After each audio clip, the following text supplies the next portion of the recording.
Je me dis, si on a un peu de chaud avant de le perdre, est-ce qu'on se fait pas le petit mur pour empêcher... Devant l'ampleur des travaux, il n'y a pas de petites économies. Le château d'Esquelbecq est depuis 15 ans en pleine restauration après 2 décennies d'abandon.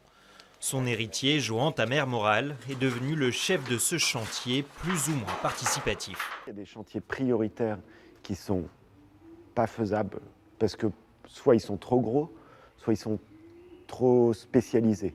Donc dans ce cas-là, on sous-traite à des entreprises. Et après, on essaye de jongler sur des travaux qui nous apportent pour l'ouverture au public. Un exercice d'équilibriste entre réhabilitation en cours et promotion touristique de ce joyau des Flandres. Ce cigognier là qu'on voit jamais de si près, il me fascine.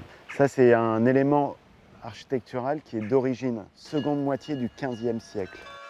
Objectif, redonner toute la splendeur à ce domaine de 7 hectares au cœur d'Esquelbecq.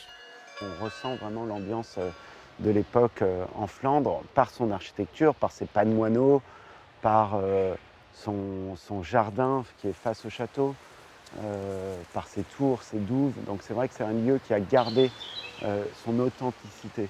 À l'instar donc du jardin flamand à compartiment époque Renaissance, sa reproduction a été auréolée de plusieurs prix prestigieux, mais pas question de se reposer sur ses lauriers.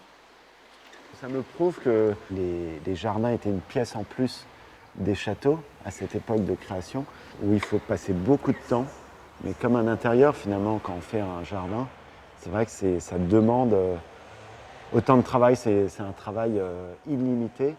Dernière astuce pour séduire des bénévoles, le jeune châtelain d'Esquelbecq propose une visite guidée des lieux les dimanches après-midi.